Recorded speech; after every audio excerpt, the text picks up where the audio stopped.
Om Sattva Samaya Nandopalaya Bhadra Sattva Denopa Krishna Dedo Membawa Suto Kayo Membawa Sukho Kayo Membawa Anurato Membawa Sarva Siddhi Mempreya Sarva Karma Sucha Me Chitam Shreya Aha Bhagavan Sarva Tatha Katha Vajrama Me Muncha Vajri Bhava Maha Samaya Sato.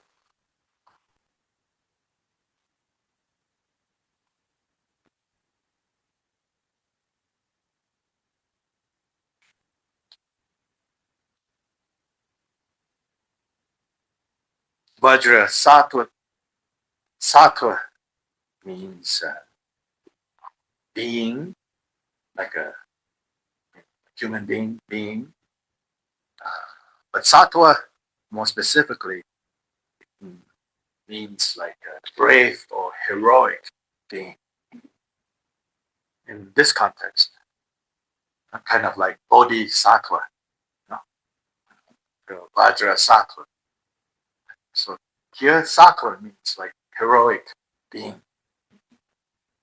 So all of us are called to, so to say, encouraged, are called to become bodhisattvas. And by becoming bodhisattvas, one of these days, we become Buddhas. Bodhisattvas are those who aspire to become Buddhas. One of the chief qualities of bodhisattvas is bravery. So heroic, brave. But this bravery, this heroism, doesn't come from, kind of this macho thing, heroic, but comes from understanding, comes from knowing how things are, knowing how things work, and therefore not afraid, therefore heroic. Vajrasattva, even though in that 100-syllable mantra, it refers to a particular embodiment of the principle of awaken, enlighten, called Vajrasattva. So the particular form, the Vajrasattva, he appears in this form, this color, the complexion is this color, he holds this in the right hand, holds that in the left hand. So yes, you have a particular Buddha figure that's called Vajrasattva, but every one of us is also Vajrasattva. Vajra, again, right, as a ritual object refers to this, but this is referring to that mythic weapon that is indestructible, invincible, can destroy everything. But this is said to be the Buddha mind. So Vajrasattva is the heroic being that has seen and realized this Buddha mind, and therefore indestructible. On the ultimate level, the indestructible nature of mind is that nature that we have to realize. Then after realizing, it's not like, oh, realize, finished. In fact, after realizing, then we have to habituate. We have to get used to. And so to habituate, to get used to that nature, one of the things that we do is we take the Bodhisattva vow. The vow to achieve Buddhahood, to achieve awakening for the sake of all beings. From one perspective, there is no need to take that vow because you and I are already this. But right now, in our day-to-day reality, you and I, or at least me, I don't know about you, don't necessarily experience myself, experience you as the Buddhas that you are. So we have to rely on these methods, these what we call dependent arisings that the Buddha arranged. So we have to cultivate the four immeasurable minds. So then Buddha gave different names. Oh, this is called metta, this is called karuna, this is called mudita, this is called upekkha. But the actual experience of liberation, of freedom that we, the actual experience itself, it's not limited by these terms. These terms are given for our benefit. They are fingers pointing to the moon. Very useful if you know the moon is what the finger is pointing to. In fact, the finger cannot point to itself. So the finger can point to the moon. So in this sense, you can say the finger is the dependent arising aspect, and the moon is the emptiness aspect. And understanding this makes our practice much more effective. So before our lunch break, we got a taste of how this practice, how to cultivate this loving kindness. So I will continue in saying more about how to cultivate loving kindness. So there are, again, in the realm of using words to explain, there are, different ways to train in loving kindness. But in summary, right, all the different ways, they kind of boil down to firstly, and this one, especially this first one, is something that the founder of the Dribung Kagyu lineage presented, Yogaji Sundan, lived in the 12th century. In particular, he says, in fact, in his own time in the 12th century, he says, many people talk about the need to cultivate this metta, to cultivate this loving kindness. But oftentimes, he says, people have a very fuzzy, imprecise, if not mistaken, understanding of what is this emotion that we're talking about? What is this quality of the heart that we're talking about when we say metta? So he says, therefore, first thing is to identify what it is. Then he says, after that, you need to find an appropriate object to start with, right? Remember, right? All these four trainings, it's radiating out, so to say. So then he says, next you need to know who's to start with. Then you need to know that after that, after you are able to reliably feel that way, radiate that quality towards a specific person, from that one person, you need to expand and expand and expand and expand until it becomes boundless, without limits. So these are like the most basic few steps. So 3-4 steps. And sometimes also elsewhere, even Jigen himself, sometimes he says there are 7 steps. Sometimes there are 4 steps. But when you look at all the 7 and the 4, you see a certain progression, which is basically, if you kind of decentralize, is identifying what feeling is that when we say metta. And then who should we start when we are training this? And then how do we expand it so that it's without limits? And there he says that feeling that we call metta is something that we all have the capacity of feeling. He says even down to wild animals and down to even predatory animals, uh, they all have the capacity of experiencing metta. And so there he says, metta is that feeling of happiness, warmness of heart, goodwill that you feel when you see a child playing or little ones playing happily. And then when you see that, you feel joyful. That one, so this joyful one is actually also related to the third cultivation. But here the emphasis is you feel joyful, but beyond that, you also feel like, and I want this child, I want this puppy to continue to experience what it is experiencing now. And so he says, that's that feeling. And he says, as for that feeling,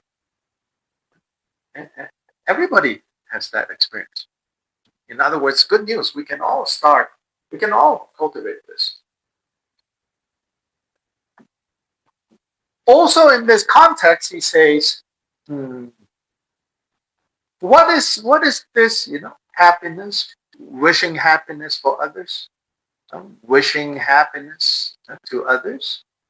He says, it's the wish of wellness, happiness, safety that you have when you feel gratitude in your heart.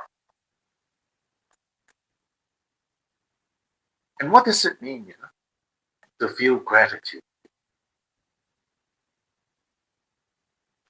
There is a near enemy involved with gratitude. But this one I did not see in Buddhist scriptures. I'm just my own experience. So to be clear, guilt. Right? It's a near enemy. It turns up when gratitude turns up. Not always, but it tends to turn up when gratitude is in the picture. And so in other words, watch out for that. Yeah? Because you may feel gratitude towards someone. And then if you're not careful, guilt will sneak in. You feel like, oh, I've been bad. This person has been so good to me. Yeah. Yeah.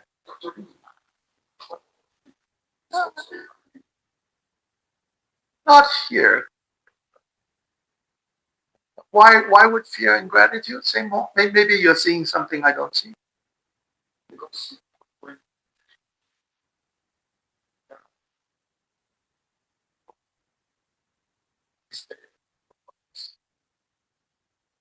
How does that particularly turn up with gratitude? Oh, yeah, no. Gratitude is, you're so grateful. You're so thankful.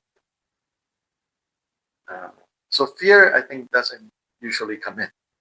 But guilt because you are grateful. And then you feel like, oh, this person has been so good to me, but I have not been so good to them. Like I don't deserve it. Yeah, and then ideas of I don't deserve this, right? Yeah. Then guilty, right? And then from there, it will also like turn into, it can also turn the other way around, right? Then you start to feel, yeah, but other times, this person has not been good to me. I was so good to them, and they are not showing me gratitude, Then like even resentment, So watch out for all that. But the teachings do say, so the next one, right? First identify, then next one, often they say, and the first object to train with is, they say, choose an easy object. Easy for you to feel this way. And they often will say, your mother. By extension, you could say your father, but then your father. Yeah, they always say your mother. Of course, when they say your mother, they are making some, these teachings are making some general statements. Of course, they know there's always exception. Even 2,500 years ago, even in India, I'm sure there are mothers that are hard to feel this way. Huh? But general statement, right? They say, it's easy for you to feel this way towards your mother. And if you feel that way, yeah, you're very fortunate, and you have something easy to work on to start with as the first object. And then if you say, but it's also complicated, that's okay. The only non-complicated relationships that we are going to have in our life is with the taxi driver. Not your taxi driver that you know very well, you know. But random people, yeah, that's not complicated. But you want to live your life going around not complicated? No, right? So it's okay. Yeah. Here's the thing: when we say use your mother, people often think, oh, but she's not perfect. Yeah, of course. Neither am I. We're all complicated. So don't fear that it's complicated. You're choosing, you're making a choice. Yes, it's complicated, but considering how much she has done for me, huh? So I'm going to focus on that. I'm making choices. Often people say, no, no, I don't want because it's so complicated. I'm going to choose. But you may be depriving yourself of a level of healing that could happen if you would work with it. Don't be afraid of complications if there is a purpose. If there's no purpose, then of course, just have taxi driver relationship. Sorry if you drive a taxi. I'm not saying superficial. Talking about your customers. So many of us, I think, take on a level of unhappiness that is completely unnecessary, which is mostly based on looking around and saying, but they have a better house. They have a better car. They have a better job. They have a better government. And then even to, and they have a more perfect mother. But we are all just walking around having this imagination that other people are having a better time than we have. And that's what I mean by we take on a level of unhappiness is completely unnecessary. But then all the people selling things, including people like me selling this program, is trying to make you feel like, you know, everybody else is having a better time. Right? If only you buy my product, you too could be happy like them. That is the kind of mess that we are in. But the good news is it's completely unnecessary. Just don't believe. So here, in training to first with your mother, your parents, again, we're not saying, oh, they are so perfect. And you should not be like, but I was growing up, Johnny's parents, they were really nice. Mine didn't do anything for me. Someone gave you a car, oh my God. If someone gave me a car, I would be like so happy, so much gratitude. Meanwhile, the people who gave me a life, you just complain. When your car breaks down, yeah, when your car gets involved in an accident, when your car gets maybe damaged or stolen, you don't blame Veronica who gave you the car for your suffering, right? That's because Veronica gave me a car, so then I have all this suffering. But we do that with our parents. Why?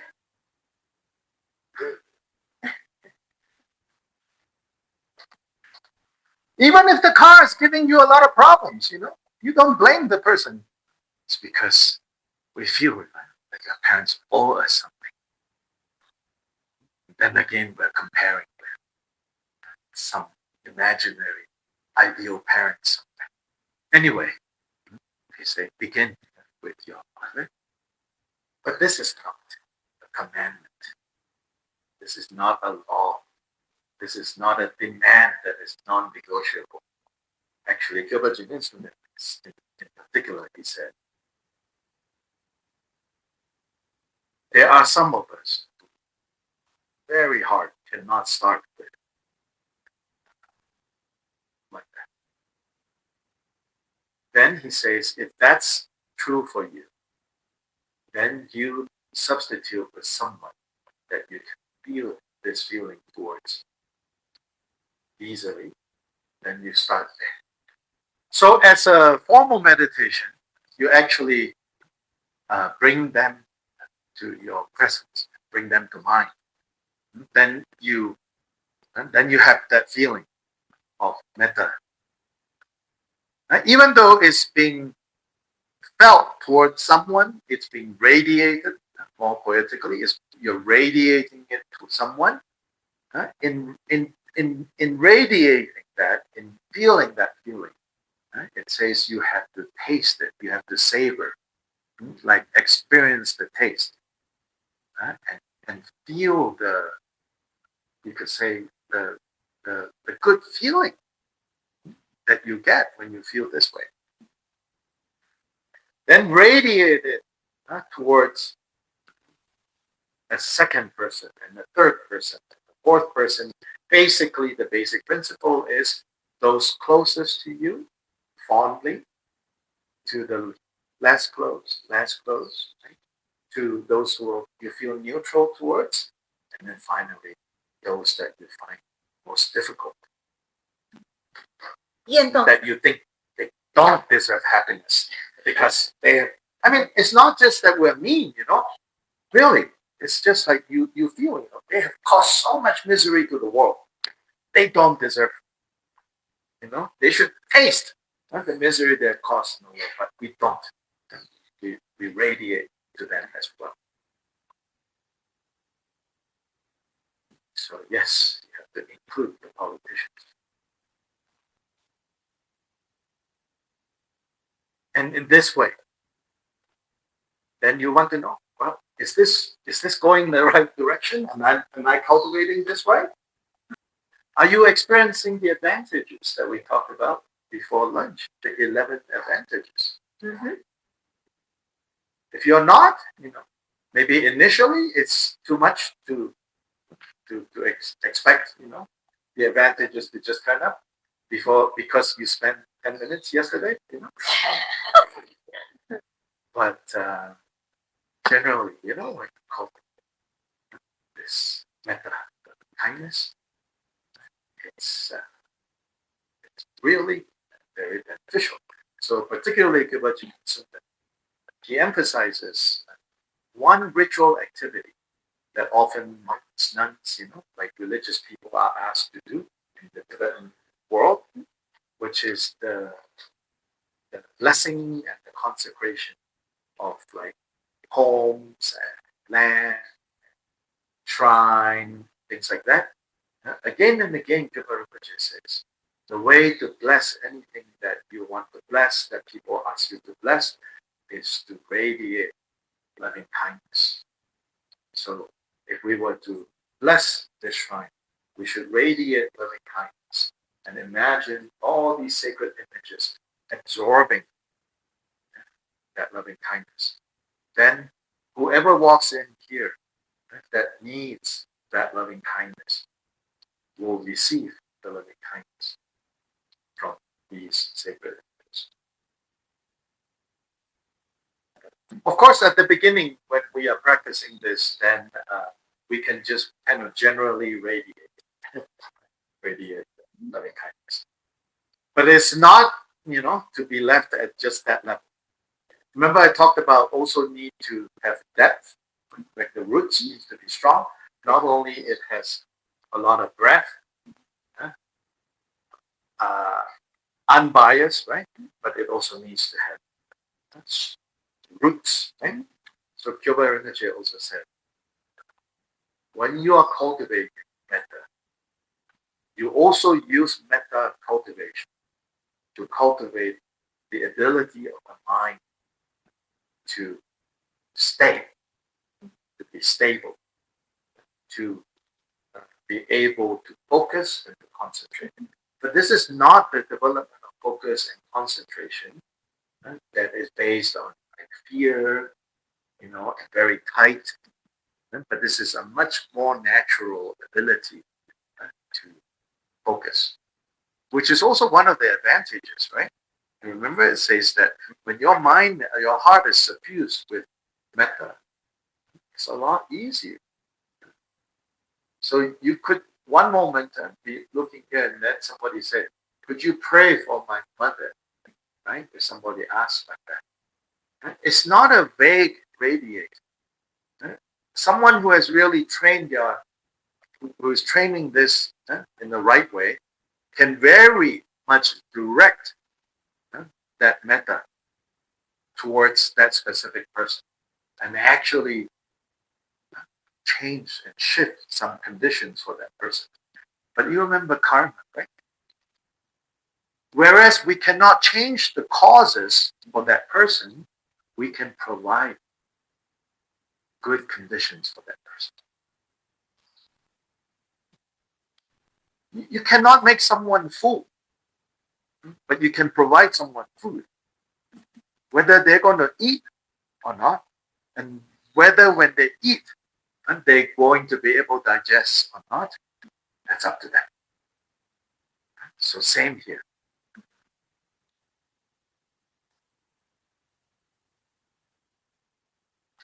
So Kyoba Rinpoche, in one of his teachings about loving kindness, he said, so your mind also, not only you train in the broad, you also want to train in the deep. He gives one example that sounds kind of funny to us, but actually to his audience, they're like, yeah, this is very important.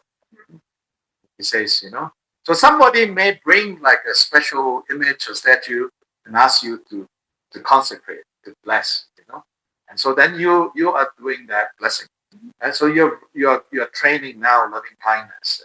And usually in that ritual, you also use some rice, uncooked rice, and some flower petals, and you mix, Then you say some prayers. Then you like transfer. You think, you transfer the prayers on the rice and the flour. And then you throw the flowers on the statue, symbolic of like the blessing in. But he says, but what, not the magical words and things like that, but your metta that needs to go. He says, but he says to his disciples, but many of you, when someone brings, this one statue and you are radiating, then suddenly, somebody brings like butter tea, and you turn your attention there. Then he says, all your blessings have gone into the butter tea that you are going to drink yourself, and then this statue is not blessed.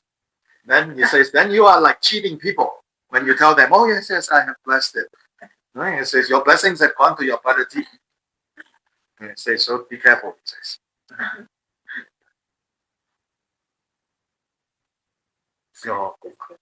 Your glass of chicha morada with a lot of metta. Now, of course, if you are trying to bless your chicha morada and to give everyone a little, then it's very good. He also talks about, he says, when you go to some place new, there are both humans and non-humans who have no reason to be friendly to you, to be friendly towards you. When you go to somewhere, he says, and this in particular is giving advice to people who go into mountains to do treatment, intensive meditation. He says, even though you think, like your motivation is so good, this and that, you want to go do something good in some place new, he says, first of all, there's no reason the humans or the non-humans in that area need to be nice to you, need to like you, need to trust you. And he says, therefore, when you go to such places, the first thing you do is even as you are going towards that place, you should start radiating metta.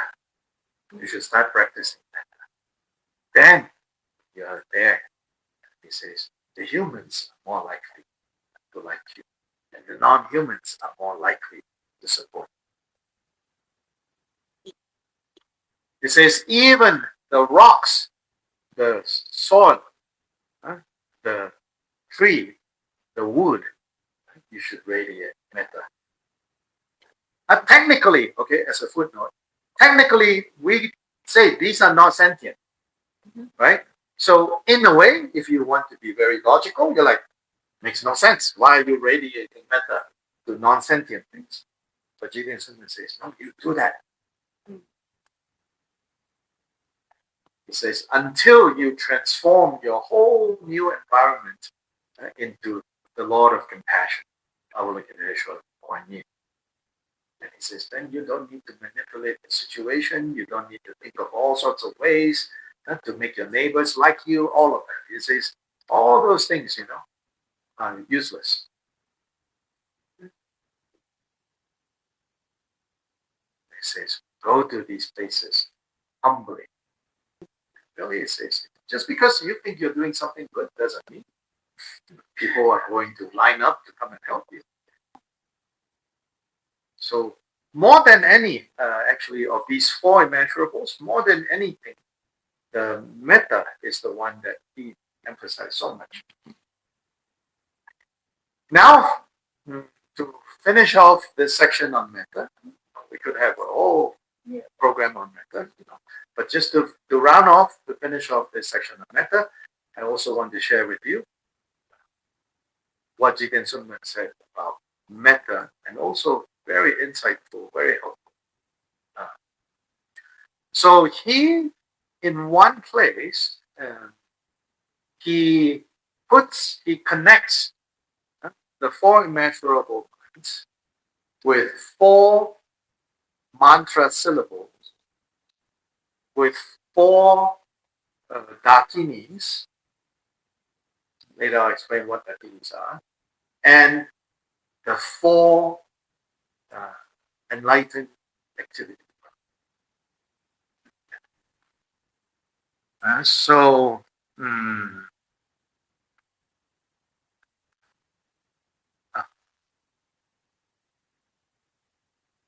So the four immeasurables, again, let me repeat that again.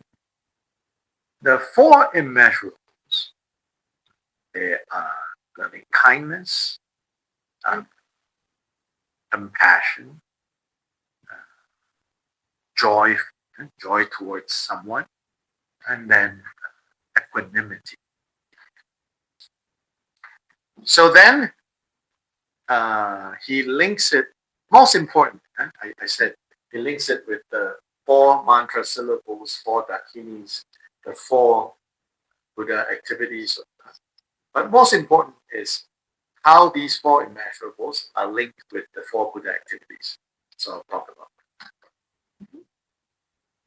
that. So what are the four, what is this business, Buddha activities?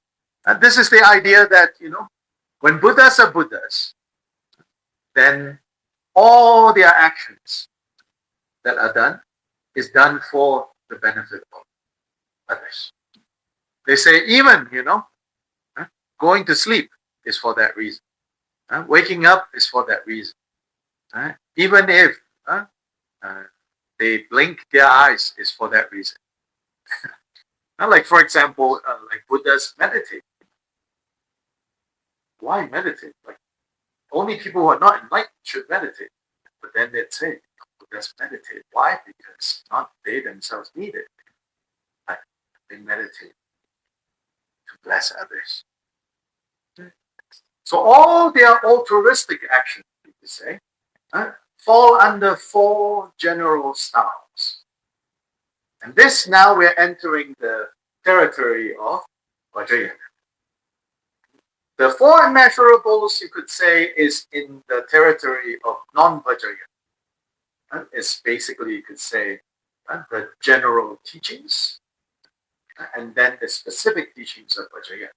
So in the specific teachings of Vajrayana, it says there are these four basic types of altruistic actions are also the four basic approach that we could take towards any given situation. So these four are called in Tibetan Shige Wanga. So Shige Wanga, Shi is to pacify. Then Ge Geba is to increase. Wangpo is to control, is to have power over, is to attract, is to magnetize. To have power over something. So if you have power over someone, you just send a text message. 3 minutes later, they arrive at your door. When you have no power over this person, then it's just many texts. Are you reading my text? Is there something wrong with your phone? Are the signals not good? No, they are ignoring you. When you have power over someone, even just hello, they're already at your door.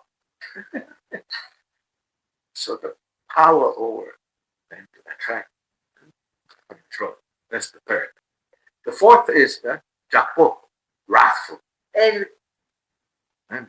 one example given is like the way a mother, a parent would forcefully, like drag a child away from danger. That kind of very forceful action. But not out of hate and aggression, including using kind of terror to kind of stop that person, right, from harming themselves. So these are the four categories. So in Vajrayana, if you just look at Vajrayana, there are many different sources, that say if you recite this mantra 100,000 times, do this retreat, then you can have the power. And then you gain the power to pacify, or the power to attract, or the power to increase, or the power to destroy with wrath. So almost like magic, like the work of the shamans, to control things, to make someone fall in love with you, make the lawsuit go away, all that kind of stuff. It's also in Vajrayana, actually. Vajrayana came out of, you could say, a shamanic and also a real life concerns in ancient India. But of course, true Vajrayana is where Buddha is only using these things that people are interested in to turn them to what he really has to teach. It's sort of like give you some toys to get your attention because we are childish. We want toys. So they give us toys.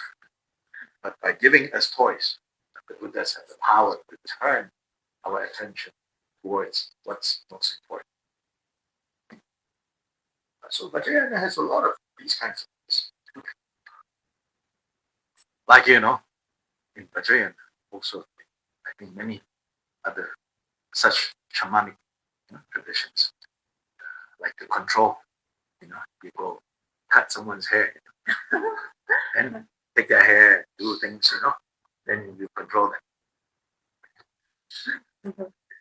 Then for increasing, like a gecko, you go steal someone's gecko. You go steal someone's gecko, especially a rich person's gecko. That way, absorb their increase, their wealth, so things like that. But here Jiten Sundan says actually, those things may or may not work. These kinds of tricks, may or may not work. But he says, but if you know how to cultivate the four immeasurables, I guarantee you fully activate the four activities. So he links each of them, he pairs them together. Very special instruction. Slightly boasting, but not really. I've read many, many, many different traditions, different lineages, and get different teachings and everything. I've never come across this. Yeah. I think in the old tradition, each lineage guard their teachings, very secret. Guard until secret, then they forget where the secret is. You hide it so well that nobody can find it, including yourself. So some of the treasures that He gave us, is so well hidden that now nobody knows where they are. So I just accidentally ran into it when I was looking at some text in a short passage buried inside some bigger text.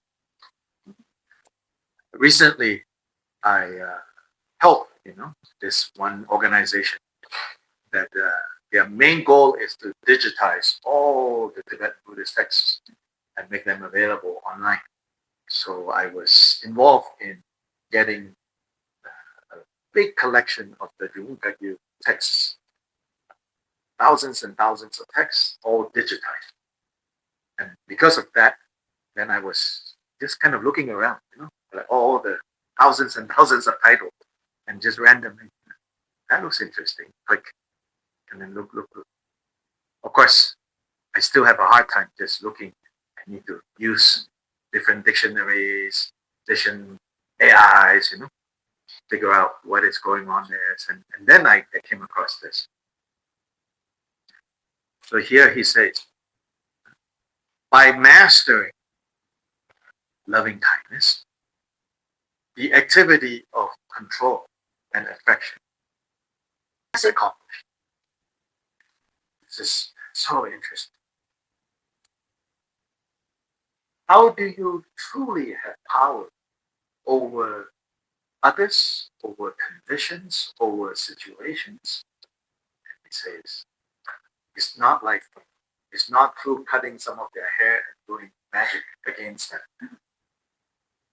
Not just power over humans, not just power over non-humans, even power over situations that are not necessarily sentient. It's just situations that arise when a set of conditions come together. He says, including that.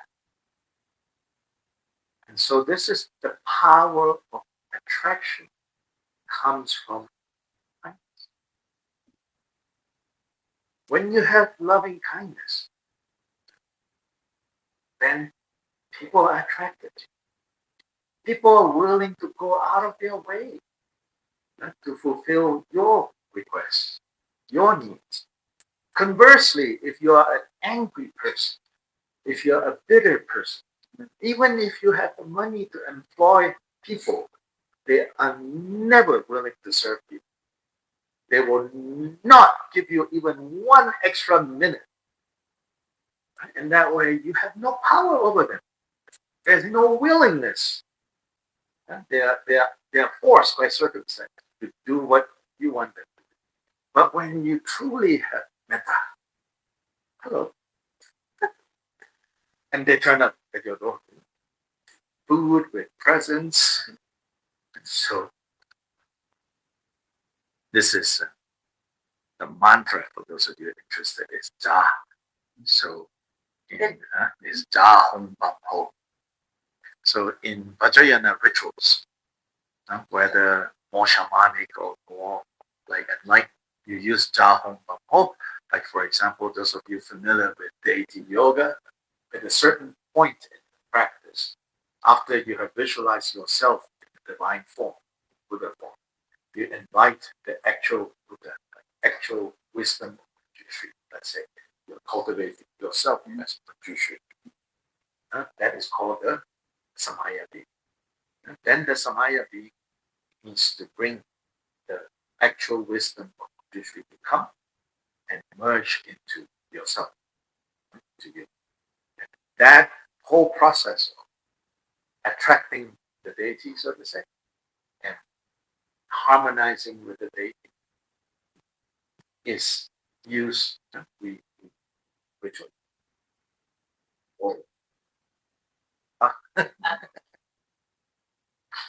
But if you really understand Gilbert Rinpoche's instructions, then you now fully understand, Ja means with metta, you invite. So in Vajrayana ritual, Ja, when you say Ja, you visualize this Dakini that comes out of your heart, and she holds a hook, and This is the hook that hooks in wisdom. Manjushri, let's say. Wisdom, Manjushri. You hook in. So now he's saying the real hook is the hook of loving kindness. People will get hooked if you have a lot of loving kindness. People will get almost addicted to you if you radiate. Then you have a new problem.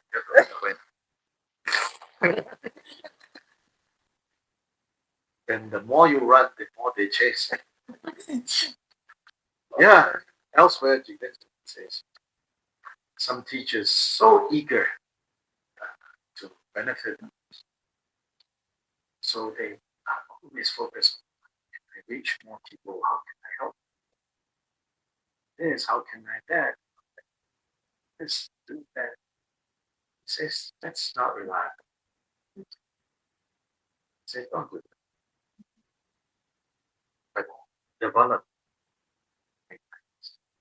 Then it will get to a point where you are trying to run away from them and they will never leave you. And if you do the opposite, even if you feed them, even if you clothe them, at the first opportunity they run away. And that can be applied in all situations in our lives.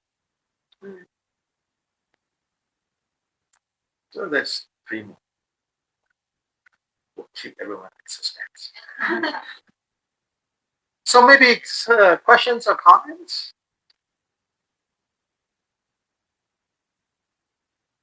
So I have heard from many people that Buddhism is atheism and also materialistic.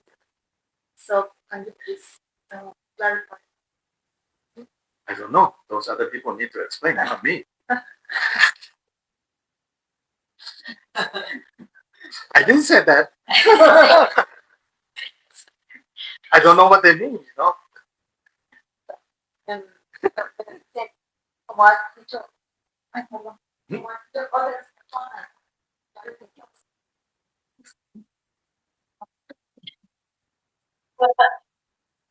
They never clarified me. Yeah, then, either leave them alone or if you're curious enough, you say, hey, let's have coffee, Tell me more. I don't know about materialism, but if I want to attempt to say something about the atheism, right? You say atheism. Maybe I can say something about it. I think some people say Buddhism is atheism because they have heard it. According to Buddhist belief, for us, we don't focus on a particular God or a particular power that we say created all of this. And in some ways, right, allow all of this to continue. And then at some future time, whatever problems that have turned up since it created this, at some point in the future, will fix all of this. In that sense, yes, we don't have this kind of vigor in our tradition. And because of that, maybe, then people say, oh, they are atheists. So maybe because of that, they say. But if you ask us, we will say we're not atheistic because atheistic, seems like we're against Theo, we're against God. We're not against God. More accurate, we are non-theistic. Meaning, for us, that's not the most important point about spiritual life, which is the belief in someone created all of this. Someone is keeping everything relatively okay in the meantime, and the same person will fix all the problems at the end. We don't have that. That's why we are non-theistic. I would not say we are atheistic. We have nothing against other people's gods and whatever people believe God to be. Mm-hmm. You joke a little bit. Maybe you know now I like to joke. It's like someone if someone asks me, have you stopped beating your wife? If someone asks me, have you stopped beating your wife? I cannot say yes, I cannot say no.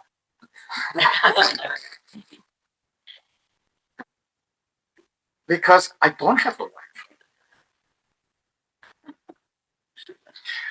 So we don't have a God in this system, but we are not for or against God. But do we have a God in this system? God, Theo, right? In the sense of there is a love greater than my selfish person now. There is a compassion greater than my limited capacity to feel for others. Yes, absolutely, we believe that. Saying it's a great blessing to have this place so big. She's also telling some stories about when some Tibetan lamas came, and some priests, priests were a little bit afraid why they are coming, and she said, but of course I went to India and I was in the rivers, there are sacred rivers, and I can see that Hinduism is similar to Buddhism, and they practice non-violence, and they so. Yeah. We make choices. And when it comes to choices, there are endless choices. We can choose to focus on differences. Clearly, you're choosing similarities. Maybe the Catholic priest, due to not understanding, due to his concern or misunderstanding, he was choosing difference. But I think our world is such a messy place that especially now, I think all peoples of faith, all peoples of spiritual traditions should focus less on the differences where we all agree on. I don't mean, like you start to do things that other people are doing. I also believe all traditions have their own internal logic, have their own strengths, have their own blessing that will attract the people who need that. So I on the one hand, I respect and I like it that people do different things. But at the same time, insofar as what the world needs now, the world needs people of faith, people of good faith, people of goodwill, to choose to focus on where we are also similar rather than where we are so different. So there's one question over here. In Zoom. Yes, please go ahead. Oh, Okay, now we can. Yes. um, just like in the mantra Ja Ho Bam Ho, Ja is to visualize a dakini with a hook of loving kindness. Yes. What is Ho Bam Ho? Similar for the answer? That is the suspense Or you that can I'm not say it releasing yet. another time. Tricky. I'm not answering that question. You have to wait. That's how I keep the customers here, okay? Because what I want to sell, I'm not showing yet, okay? I can be like the televangelist, and say, only when the offerings reach this point, then next part will be given, Anyway, we take a break now. Yeah. Tomamos un break. Now Okay. our time is 4:40. We start at 5. Then we'll go from 5 to 6. Yeah. Okay, we'll take a break. Okay. Okay. So the next of these 4 immeasurables is karuna, compassion. So first,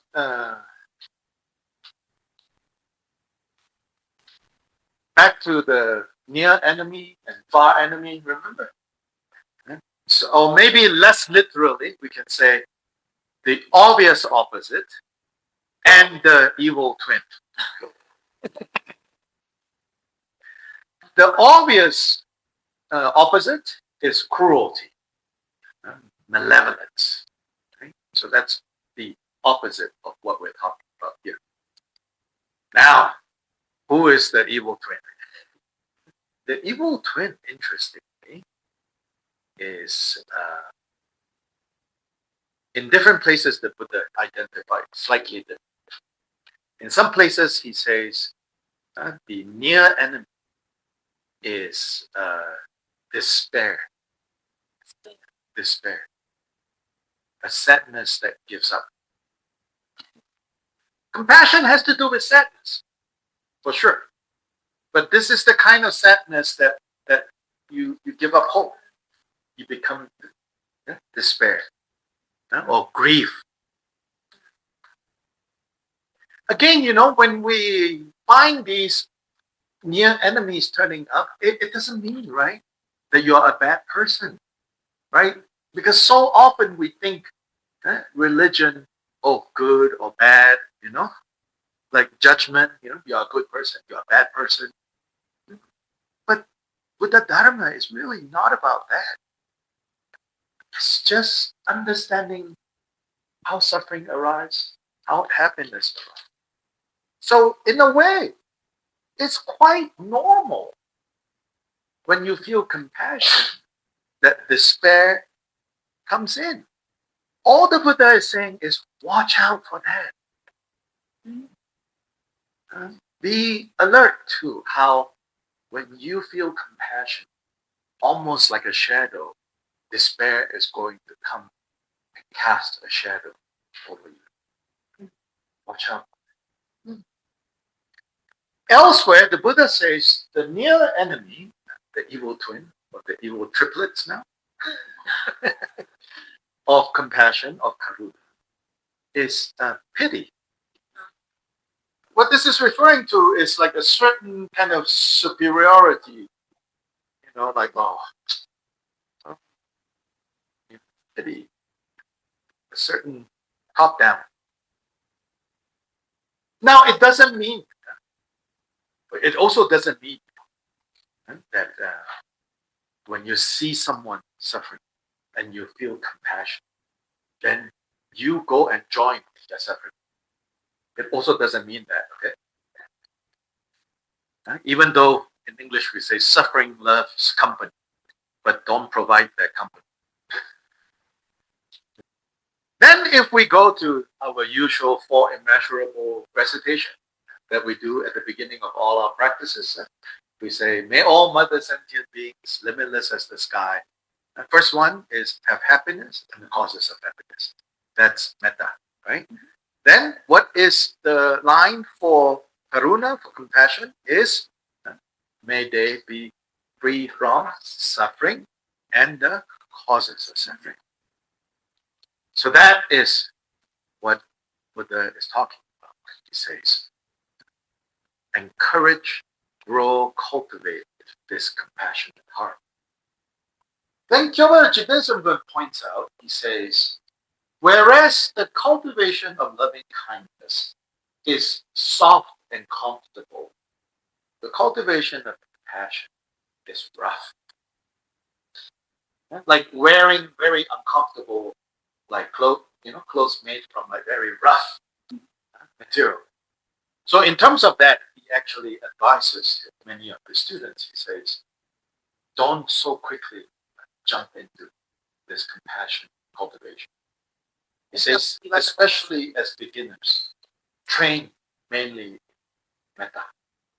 Of course, we have all heard, we have all read things like Tonglen, right? Where teachings on Tonglen, where it says, when you are feeling suffering, then you take on the suffering of all others on you. Yes, of course. If you have a very steady heart, then no problem. But the thing is, most of us are not there. Most of us are actually have an addiction to suffering. I don't mean like this. I mean, they take over, we don't know what to do. We are powerless, when suffering turns up.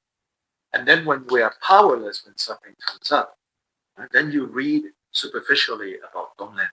Then you think, oh, now let me take on the suffering of others.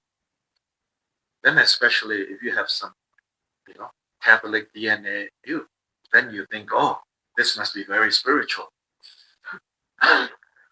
Look at how much I'm suffering now, But the Buddha says, be careful. That's the meaning of like the year.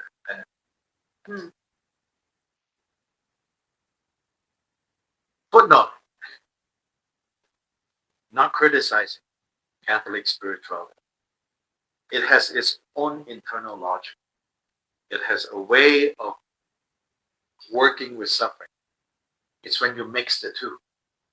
And in this case, I would say the medicine is working in different ways.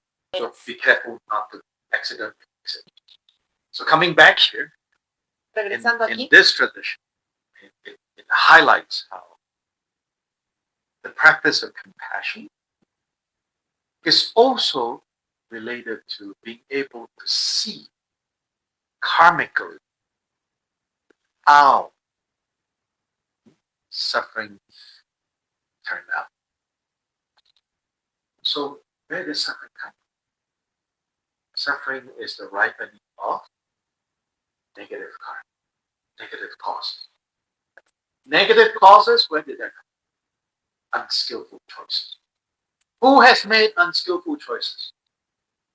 Not the person suffering's father or mother or employee or child or neighbor or president, but essentially what that person. Now, seeing this is not about judgment, okay? It's about clarity of where does suffering come from. That's why we say free from suffering and causes of suffering. As long as we continue to create the causes of suffering, we cannot avoid the manifestation of suffering in our lives.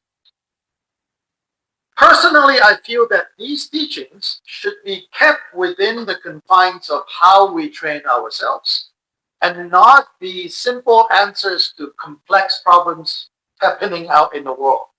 This is my personal opinion, which may be wrong. So don't you think about it yourself at this point. At other points, I'm quoting Buddha and quoting Buddhism. Here, I will tell you, is how I feel about this personally. Yeah. When it comes to understanding clearly how suffering turns up, way to explain it, it's best to just limit it to how you personally can take this set of instructions and change your own life. As to explaining why there's suffering in Gaza, it's I don't know how to go there. It's too complex. Cannot be simplistically explained as,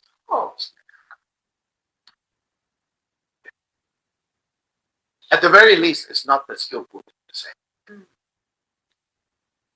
So when we are cultivating compassion, this understanding of suffering and where suffering comes from, cannot be lost in the emotion of feeling suffering. And so now we go to what is the definition then of compassion? The definition of compassion is wishing others to be free from suffering, right? So you want so much for them to be free from suffering. But all your wanting them to be free from suffering cannot be kind of built up without understanding that. But as long as they continue to create the causes of suffering, it cannot stop.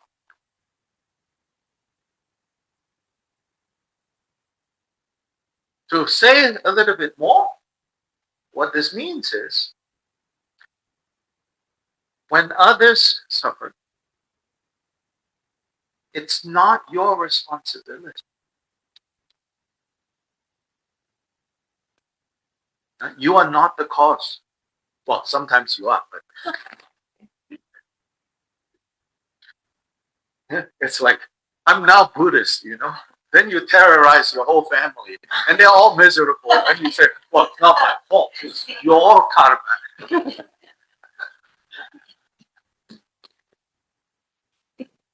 But it's not your responsibility or your fault to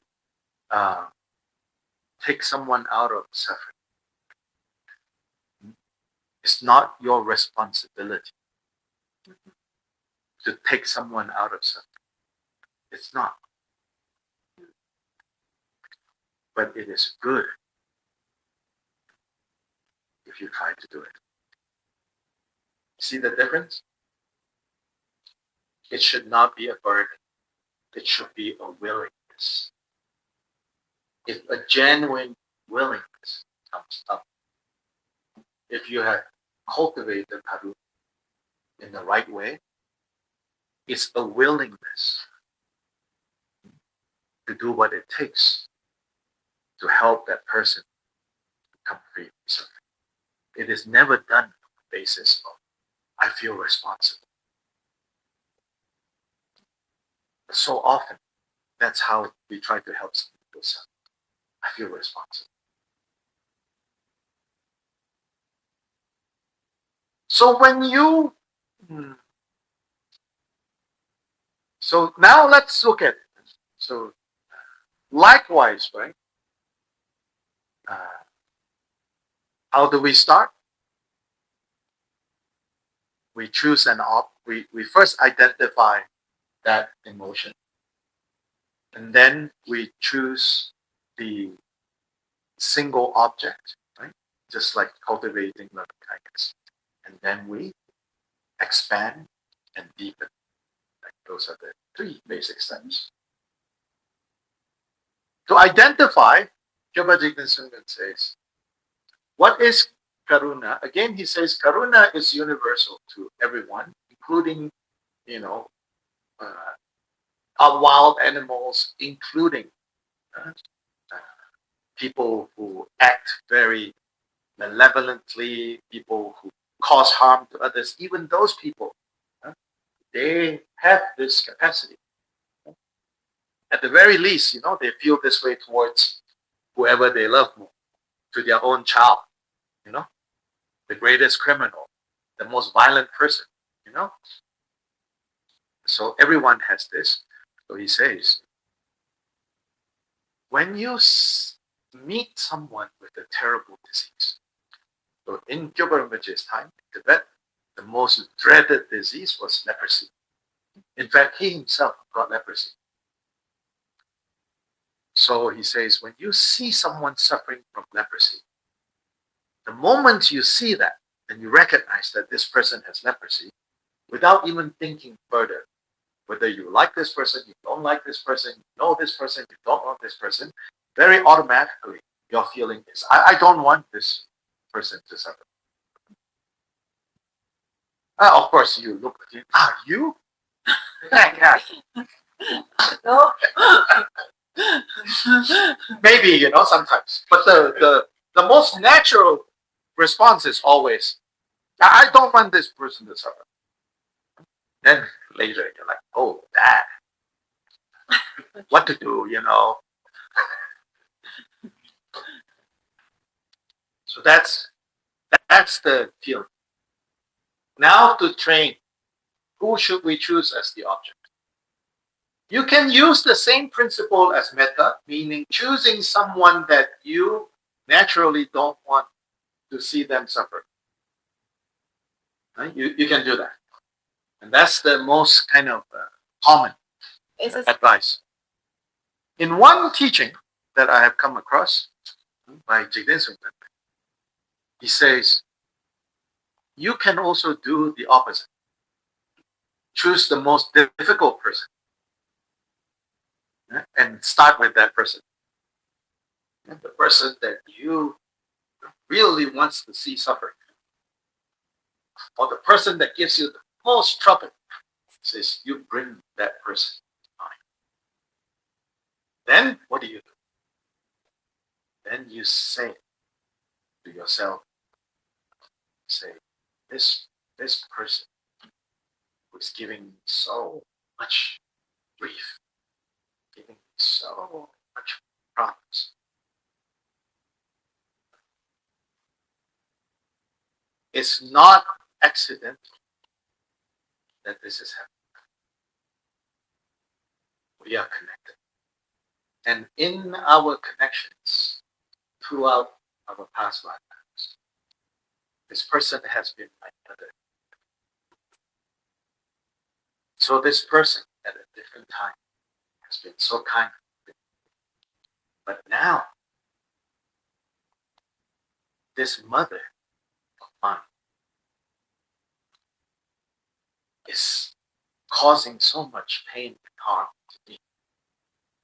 The kind of suffering that they're going through, that they would even harm a child. Here is also where if you do have a very difficult relationship with parents, then that might be the object. But here you're focused on. Can you imagine what kind of pain this person, this mother is to be harming her own child? Just what kind of dark place is this person in? And if me, who is her child, is her only hope to become free from suffering, if I reject and wish harm on them, then they have become completely without hope. Then he says, you repeat like a mantra. How sad is this situation? How sad is this situation? How sad is this situation? This mother says, you repeat this 108 times, and you think again, how much suffering this person is carrying. And he says, you will begin to feel almost your body shaking. Get so emotional, your body is almost starting to shake. I don't want her to suffer this. I don't want her to suffer this. Then from there, you extend. It's not easy. It's very heavy. It's rough. So don't do too much of this. For most of us right now, don't do too much of this. But you can take this set of instructions, a little bit of that. But it said, maybe some of you are familiar. There is a form of the Buddha of compassion, Avalokiteshvara, Genesi, that has 1,000 heads, but 1,000 arms, like 11 heads. I mean, after 2 heads, 1,500, 11, it's all the same. Yeah. For me, at least, after 2 heads, yeah, okay, whatever. But there's a story to how this, like, the 10 heads, and 10 is actually like 10 directions, meaning north, south, east, west, in between, up, down. Yeah. So it's said that Avalokiteshvara, at one point in his cultivation of karuna became so powerful that his head exploded in 10 directions. That was how broken he was by this compassion.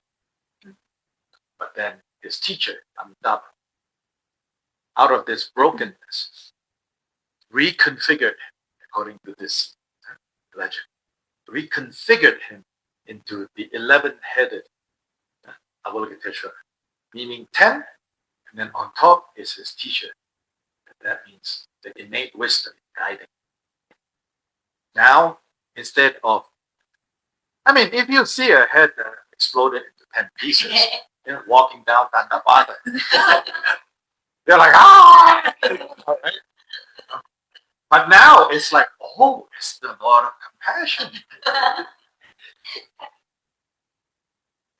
Out of the shock and the tragedy of a very messy situation, now you have 1,000-armed, 11-headed Avalokiteshvara.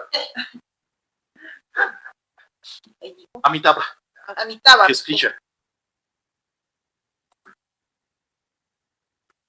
In fact, Kyoba Jigten Sundar said, because in his own experience, he actually achieved enlightenment in that moment where he metaphorically exploded in that way. In his case, he contracted leprosy, which was also very shameful. So there's some kind of self-grasping going on there. Because expectation is, such a great practitioner then have this kind of situation, getting this terrible disease. So at least among ordinary people, it's like, oh, he must have done something wrong. So that's one aspect. But mainly, towards the end of like 7 years of seclusion or retreat in a cave, he reached a point where he was in so much physical pain. And then, of course, the mental anguish that he basically, like, on the brink of giving up. He thinks, this is it, this life, no more hope. And he thought he was going to die.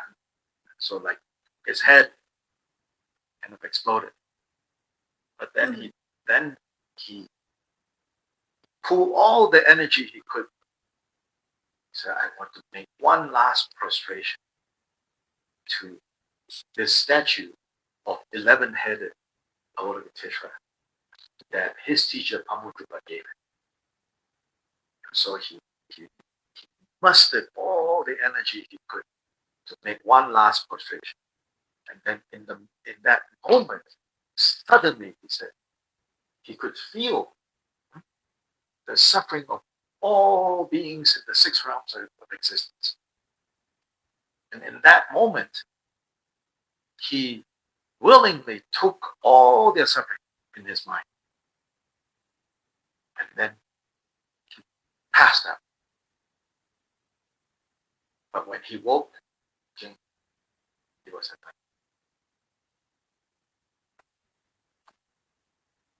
So in that moment, in the moment before, you could say, is that last moment of self-grasping, right?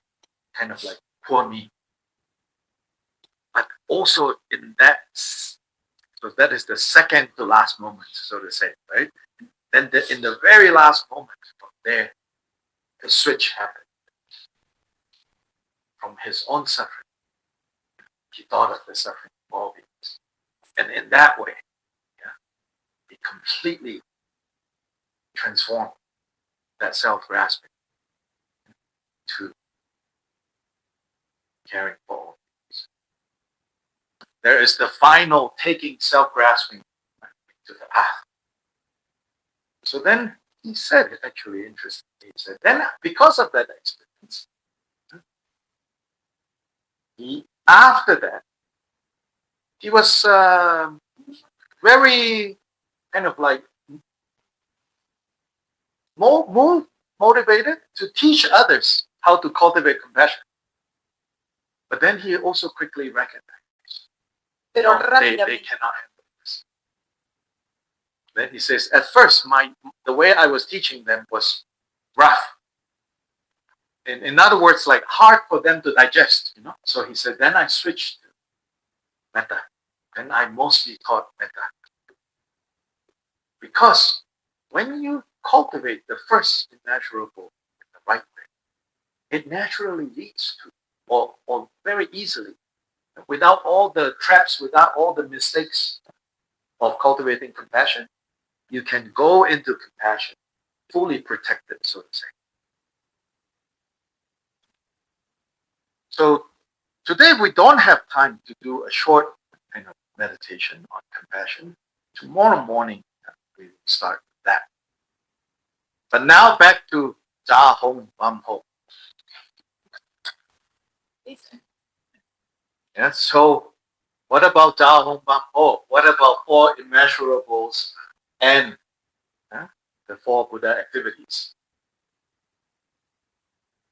He said, by mastering this compassion,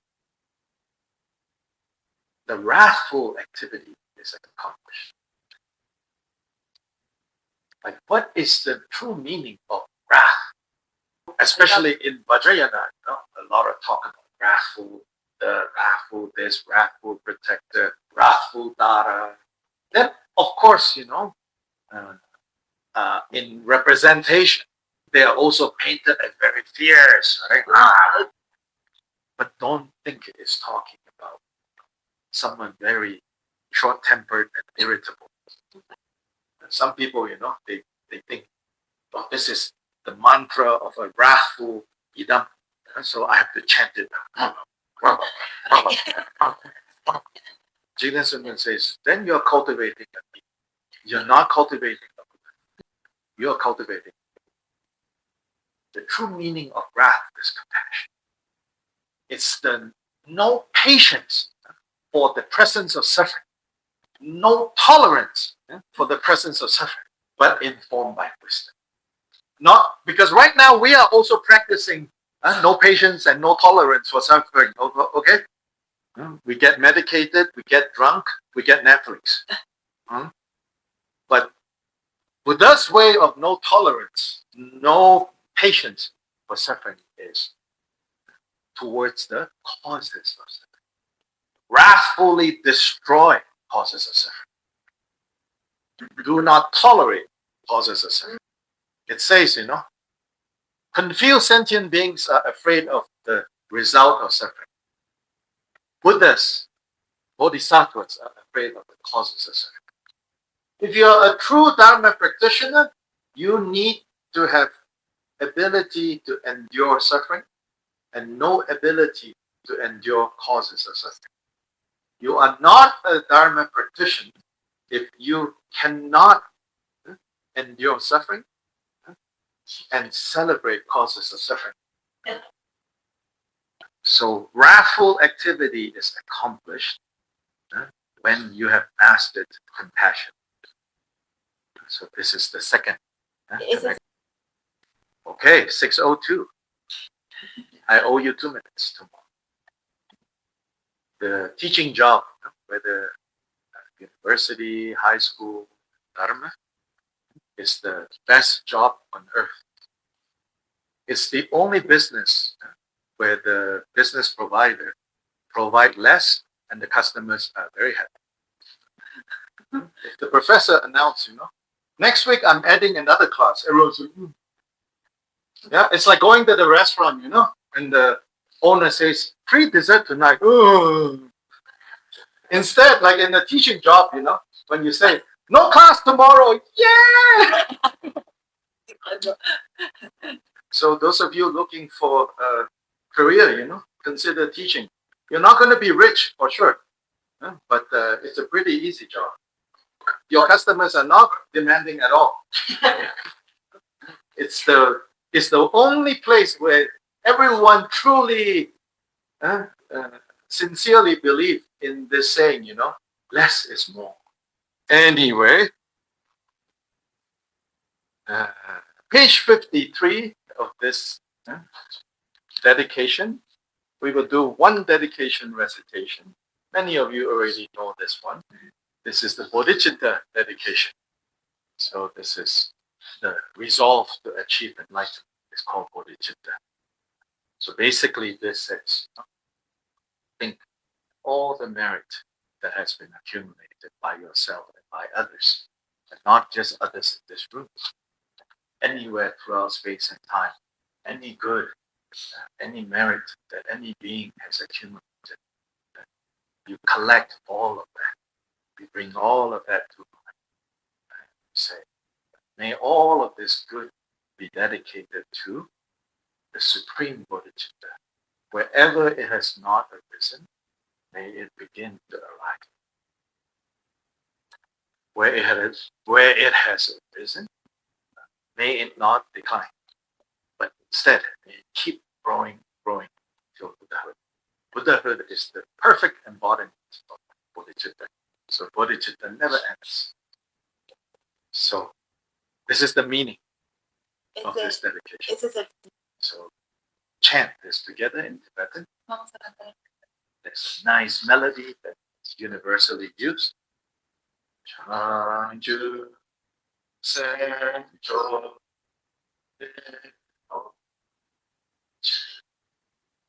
Ma Ye Ma Na Ye Ye Ma Nyam Ma Me O Ne